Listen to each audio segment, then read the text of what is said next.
Judges 17 and 18. There was a man of the hill country of Ephraim, whose name was Micah, and he said to his mother, "The 1,100 pieces of silver that were taken from you, about which you uttered a curse, and also spoke it in my ears, behold, the silver is with me, I took it." And his mother said, "Blessed be my son by the Lord." And he restored the 1,100 pieces of silver to his mother. And his mother said, "I dedicate the silver to the Lord from my hand for my son, to make a carved image and a metal image. Now therefore I will restore it to you." So when he restored the money to his mother took 200 pieces of silver and gave it to the silversmith, who made it into a carved image and a metal image. And it was in the house of Micah. And the man Micah had a shrine, and he made an ephod and household gods, and ordained one of his sons, who became his priest. In those days there was no king in Israel. Everyone did what was right in his own eyes. Now there was a young man of Bethlehem in Judah, of the family of Judah, who was a Levite, and he sojourned there. And the man departed from the town of Bethlehem in Judah to sojourn where he could find a place. And as he journeyed, he came to the hill country of Ephraim, and to the house of Micah. And Micah said to him, "Where do you come from?" And he said to him, "I am a Levite of Bethlehem in Judah, and I am going to sojourn where I may find a place." And Micah said to him, "Stay with me, and be to me a father and a priest, and I will give you 10 pieces of silver a year, and a suit of clothes, and your living." And the Levite went in. And the Levite was content to dwell with the man, and the young man came to him like one of his sons. And Micah ordained the Levite, and the young man became his priest, and was in the house of Micah. Then Micah said, "Now I know that the Lord will prosper me, because I have a Levite as a priest." In those days there was no king in Israel, and in those days the tribe of the people of Dan was seeking for itself an inheritance to dwell in, for until then no inheritance among the tribes of Israel had fallen to them. So the people of Dan sent 5 able men from the whole number of their tribe, from Zorah, from Eshtaol, to spy out the land and to explore it. And they said to them, "Go and explore the land."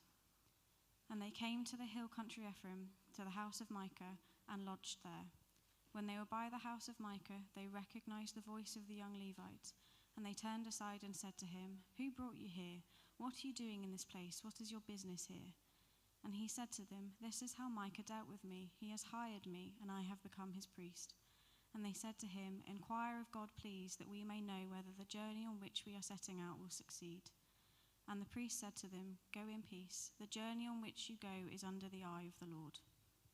Then the 5 men departed and came to Laish, and saw the people who were there, how they lived in security, after the manner of the Sidonians, quiet and unsuspecting, lacking nothing that is in the earth, and possessing wealth, and how they were far from the Sidonians and had no dealings with anyone.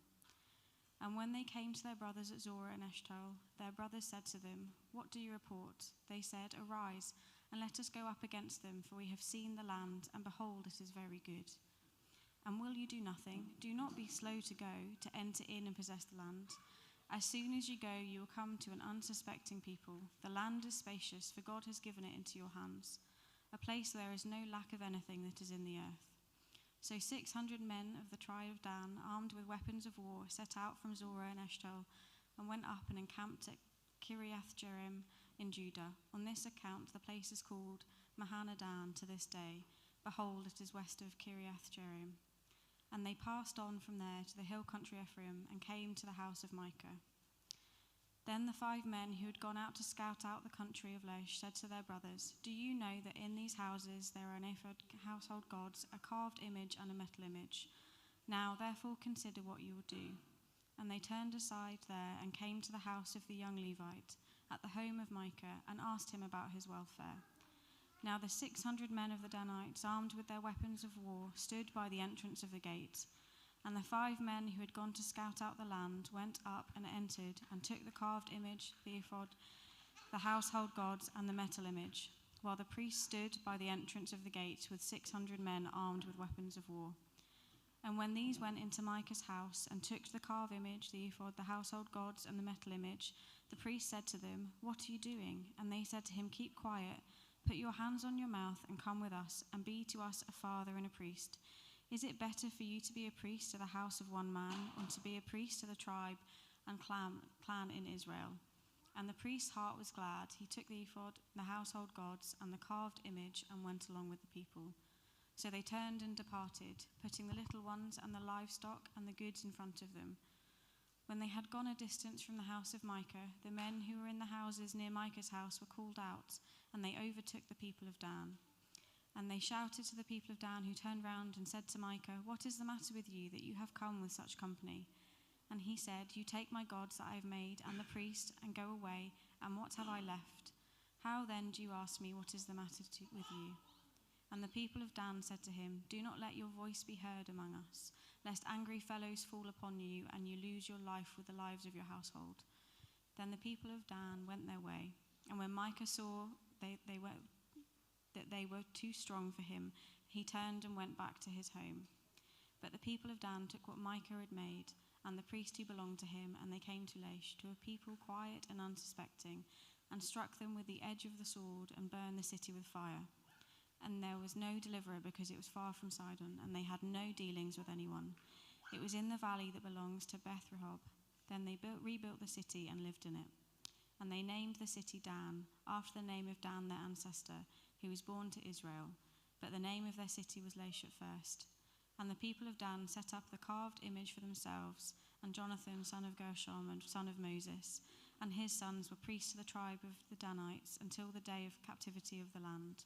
So they set up Micah's carved image that he made, as long as the house of God was at Shiloh. Keep Judges 17 and 18 open in front of you, because it's amazing to have big passages of scripture read, but there's a lot there, isn't it? So it'd be great for you to be able to cast your eyes down as we go through.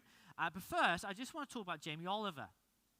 Jamie Oliver, you may or may not know, has received massive backlash over the last, I think, decade or so, all because of his style of cooking.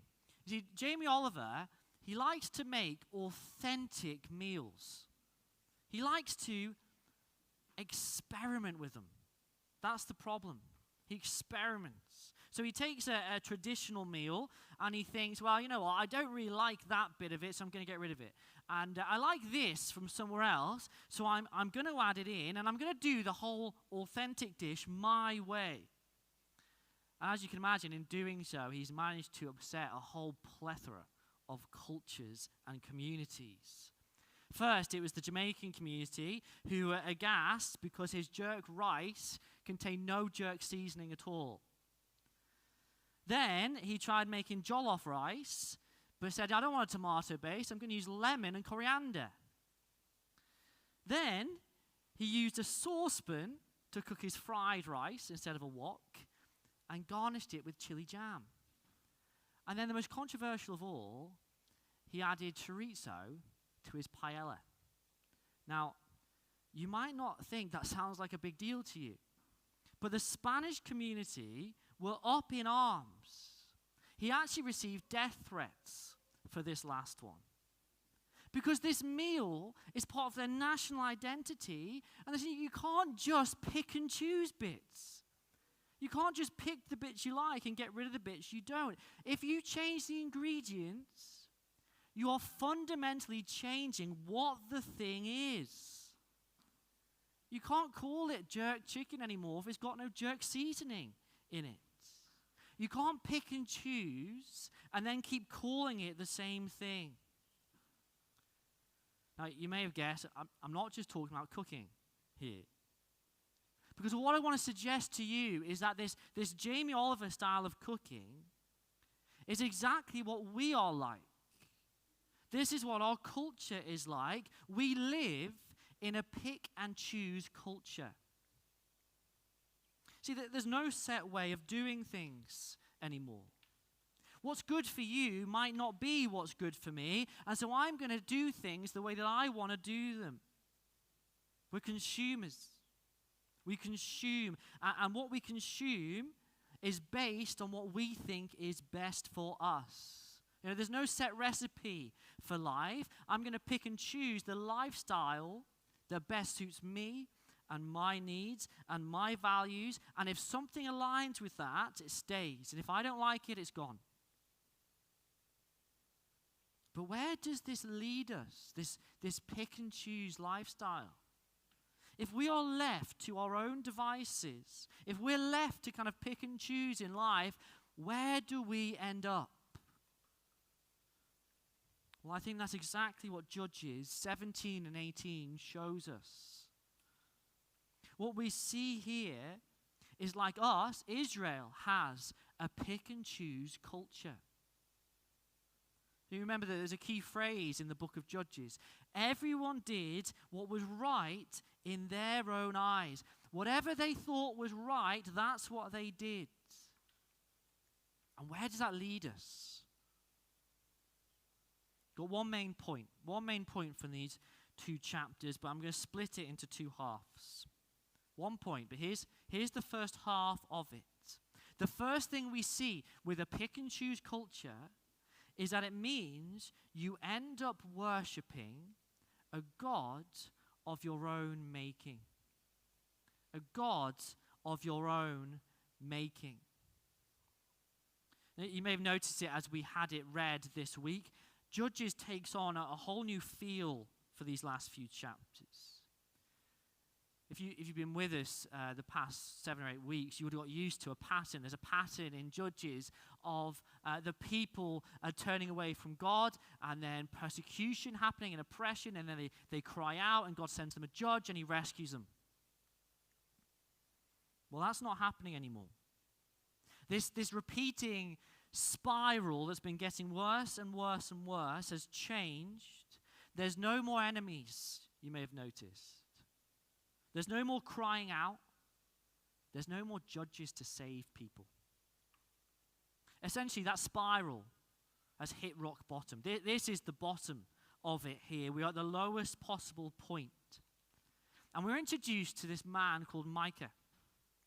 And Micah is an Israelite. He's from Ephraim. So he's one of God's people.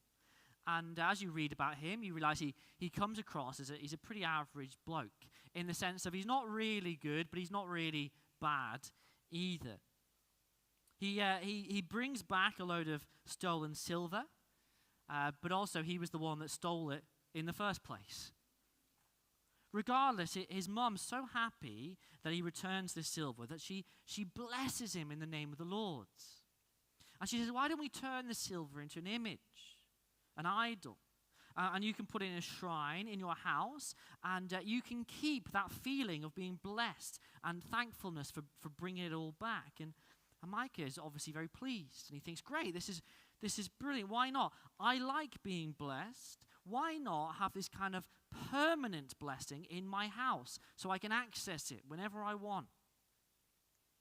So Micah sets up a shrine, and he sets up his son as a priest at his shrine. Now remember, Micah is not a pagan. He's an Israelite. This is not Baal worship. This is him. He's claiming to be a God worshipper here. So he sets up this shrine, and then not long later, a young Levite walks past, and Micah thinks, oh, brilliant. Look, an actual Levite. Now, this is the tribe. They're set apart to be God's priests. And so Micah thinks, well, forget my son, not the best priest in the world. I could have a real Levite as my priest. And so he pays him what's a really good wage, actually. And the man comes and works at Micah's shrine and basically becomes his own sort of permanent priest. And again, Micah thinks, oh, this is brilliant. This is amazing. Now I know that the Lord will prosper me because I have a Levite as a priest. You see, he says it in verse 13. Now, I must have God's favor now, because I've got the silver image, I've got the shrine, I've got my own priest, I've got my own access to God and his blessing, so I can just get God's favor and his blessing whenever I want. Whenever I feel like it, I can just go and chat to my own personal priest, and he'll make me prosper. But can you see what's gone wrong for Micah? This man does religion in the same way that Jamie Oliver does his cooking. Forget the recipe, just going to throw in what I want. I'm going to do what feels good. I'm going to do what's right in my eyes. He's just throwing things together here. See, God has given people specific instructions. And Micah knows these instructions. And what he does is he looks at it and he thinks, you know what? Temple worship, don't fancy that. Temple's too far away. Just scratch that off. What I'm going to do is get rid of that bit. I'm just going to do it at home. Much more convenient. I can have it in my own home. Priests like the idea of priests. I'm going to keep priests part of it. But I'm going to ordain my own priest. One that I like. One that I control financially. God says don't make images. In fact, he uses the exact same word that God says you shouldn't use to make an image. And he makes this image because actually I quite like the idea of having an image of God. They look pretty good. Other cultures have them. I like it. I'm going to include that here. After all, my mum gave me all this silver. It looks good. It feels good. See, he ends up with this kind of big mixing pot of ideas. But the problem is it's strayed so far from the original, it's no longer the real thing. And the worst thing is, look at the very last verse of chapter 18. The real thing is right there. So they set up Micah's carved image that he made as long as the house of God was at Shiloh. See, the whole time that Micah's doing this, you discover the temple is there. Proper worship of God is right there. God's not distant or unavailable to him. See, there's only one way to become before a holy God. There's only one way to worship God properly. And you can't pick and choose bits. In fact, if you change any part of God's instructions on how to worship him, you're not worshiping the true God anymore.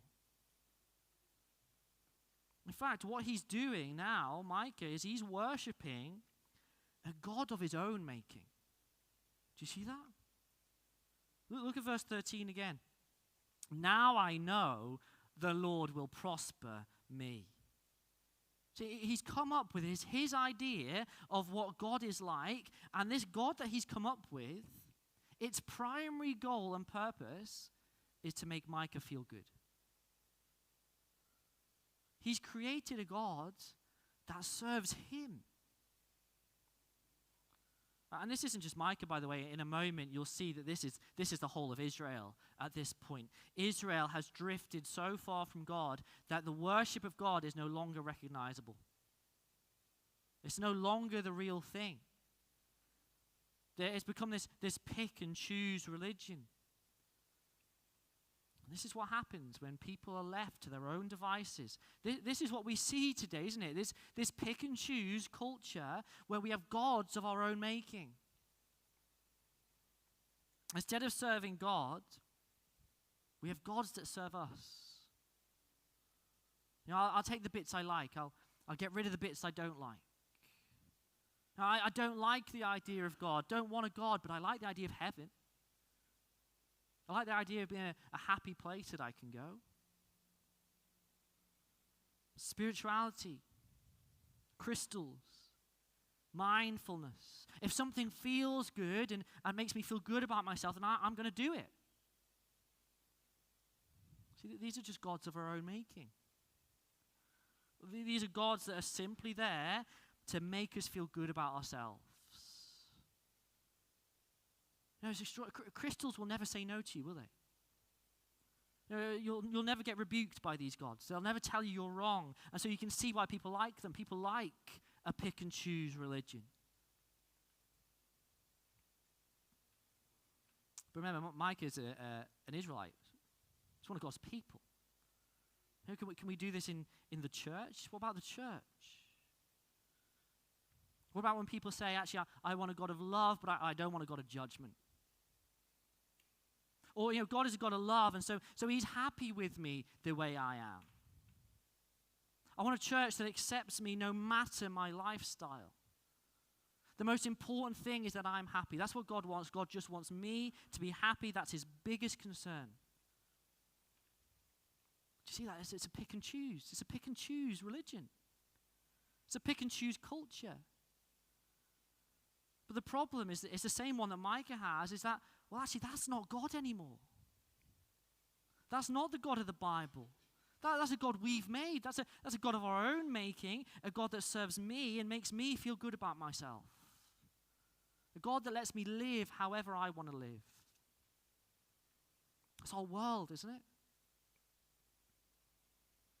But I wonder, we do have to question, do we ever see those tendencies in ourselves? Do we ever tend towards this pick and choose, this God of our own making, a God that serves me? Because we've got to see what will happen. As we read on to Judges 18, we've got to see where this kind of culture leads us, where we end up going. And this is where our culture is heading. And this is the second half of that main point. This is the second half of it. A God of your own making, it's the first bit. A God of your own making cannot save you. Cannot save you. And this is the message that we just want to preach to our world, isn't it? This is what we want to tell our culture. That this way of life, this pick and choose, this God of your own making, this will not save ultimately. Look what happens to Micah. See, the Danites come along, and they're in the same boat as Micah. They also have this same kind of pick and choose religion. They're a tribe of Israel, and they're looking for somewhere to dwell. Now, if you remember the very start of the book, God gave them somewhere to dwell, but they failed to take it, and now they're kind of just looking elsewhere. So they send some spies out to scout out a new place, and the spies go past Micah's house, and they meet his priest, Micah's priest.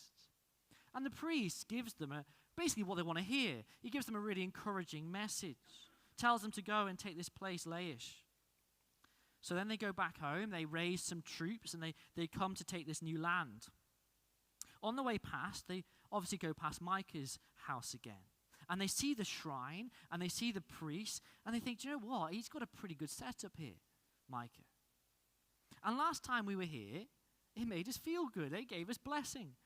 They told us some nice things about ourselves. Why don't we take all this with us, and then we can have that permanently? We can have blessing whenever we want. We can have God's favor. And the priest, you'll notice, he's slightly bothered at first until they basically offer him a promotion. They say, well, instead of being a priest for this guy, come and be a priest for a whole tribe of Israel. And he changes his mind immediately. Verse 20, and the priest's heart was glad. And he packs up the shrine and off he goes with this tribe. Micah obviously finds out that his God shrine is gone, and he rushes after them all. And then listen to this. This is key. He shouts at them. You take my gods that I made and the priest and go away. What have I left? My gods that I made. And they're gone. See, Micah, ultimately, he had a God that he controlled, but as he discovers, that God was not in control. It's a God that he controls, but not a God in control. If he had the God who was in control of all things, well, he wouldn't need to worry, would he? The Almighty God can't be stolen away by thieves. But this is a God of Micah's making. He even admits that. But that means, because Micah made it, it means that this God is only as strong as he is. And when life is good, that's fine. When life is good, it all works out. In the good times, Micah's God gives him exactly what he wants, exactly what he thinks he needs. But when real enemies come, when real problems happen, what can his God do? Nothing. When it comes down to it, what can his God do to save? Nothing. Because it has no power. Because somebody stronger comes along and takes it away, and Micah is too weak, which means his God is too weak. And when it's gone, what does Micah have left? Nothing. He says, I have nothing left. I mean, I think this is really a great definition of what an idol is. Something in your life where if it was taken away, you would say, where do I go now? What do I have left? See, it's not how much you want something, it's whether or not you can live without it. Or would you stop and say, I have nothing left anymore? Because the reality of idols is that they're not going to last. There's always somebody stronger. There's always someone like the Danites who will come along. They'll be stronger, and your idol will fail. I mean, we see this happen all the time, don't we, in life? I mean, imagine if career was your idol, and when things are going well, you get blessing from it. It makes you feel good. You're going places, but guess what? One day, somebody stronger will come along. Somebody better than you, and they will take your job, and you will say, well, what do I have left? If appearance is an idol, guess what? Aging will come, and it's stronger than you. And you will say, well, where can I go now? What do I have left? And this is where gods of our own making always lead. This pick and choose religion will always end up here. It will never be able to save you because it's only as strong as you are. And it might be good for a while, but ultimately there is an enemy coming. The greatest enemy is death, and it's coming, and no one is strong enough. Death comes and strips away all the false idols of this world. And it leaves us with nothing. Do you know, in Revelation, there's a list of the tribes of Israel. Dan isn't there. The Danites are not on that list. They end up with nothing. The priest who goes with them, just look at verse 30. We get to find out who this priest is. His name is Jonathan, the son of Gershom, the son of Moses. And his sons were priests to the tribe of the Danites until the day of the captivity of the land. It's Moses' grandson. His grandson. 2 generations. That's all this took to get to this point, and he ends up with nothing. Ministering to a tribe that don't even end up in the inheritance. Micah ends up with nothing. See, left to our own devices, this is where we all end up. So what can we do? What can we do with these chapters? Well, I think they are ultimately to show us, to warn us where we can end up, to show us where this kind of lifestyle leads. But there's also some hope in here. There's some sentences, some verses that give us hope. Look at 17 verse 6. In those days, there was no king in Israel. Everyone did what was right in his own eyes. 18:1. In those days, there was no king in Israel. 19:1, which we'll get on to next week. In those days, there was no king in Israel. You know, it's one of the only comments the narrator makes in the whole thing. It kind of explains everything. This pick and choose culture, this religious chaos, it happens because there is no king. That's what the people need. Micah needs a king. A king would stop all this from happening. A king would protect his people. I mean, ultimately, he'd deal with the Danites, wouldn't he? He'd bring justice. He'd protect people who are weak. He'd protect the nation from enemies. But more than that, a king would protect the people from themselves. A king would protect his nation from spiritual decline. If you read on in the Bible, you'll see that is the job of the king, that when we get to the kings. The job of the king is to make sure that his people keep worshipping God. His job is he gets rid of idols from the land. He gets rid of religious chaos. He prevents this kind of spiraling down to nothing. That's the job of the king. Or at least that's what kings should be. If you do read on, you'll see, sadly, that's not what the kings turned out to be. In fact, this pattern of judges never truly goes away. It just continues with the kings, because the kings themselves end up becoming like the world. The kings turn to idols. And that religious chaos just continues. Until we get to the New Testament. Until we get to Jesus. See, that's who this Old Testament is pointing forward to. See, that's the king that Judges is actually talking about. In those days, there was no king. It's because it's looking us forward to Jesus. That's who's needed. The Messiah king. A king that can actually save people, because this king is going to change people's hearts. This king is going to rescue people from themselves. See, that's what we need. That's what this world needs. It needs Jesus. And that's what this book does. It shows us our need. It shows us what life is like without Jesus. In fact, these chapters, the whole of Judges, show us this is what will happen to you if you don't have Jesus as king.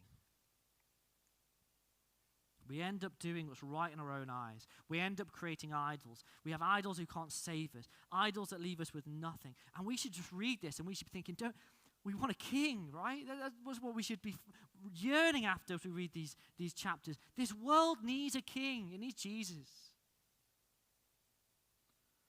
And he's better than the kings that come in the Old Testament, because he can actually save. You know, the Old Testament prophets, they point forward to him all the time.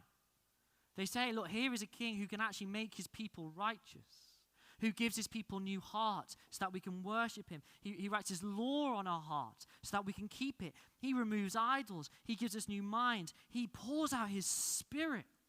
We have his spirit so that we can never be left with nothing. He's everything we need. Just listen to the words of Peter in the Gospel of John. Simon Peter answered him. He's talking to Jesus. He says, Lord, to whom shall we go? You have the words of eternal life. See, when Micah has his images taken away, he says, I've got nowhere to go. And when Peter sees Jesus and sees his Lord, he says, well, there's nowhere else to go. When everything else is stripped away, we will always have Jesus. Not a God we control, but a God who's in control. A God who defeats our enemies. A God we can know. A God who can never be defeated by death. He overcomes it. We're going to reflect on that in a moment as we come round the Lord's table. What this took for our King to save us. But first, let's sing together a song that talks about our King. Your Majesty, I can but bow. I lay my all before you now. In royal robes I don't deserve. I live to serve your Majesty.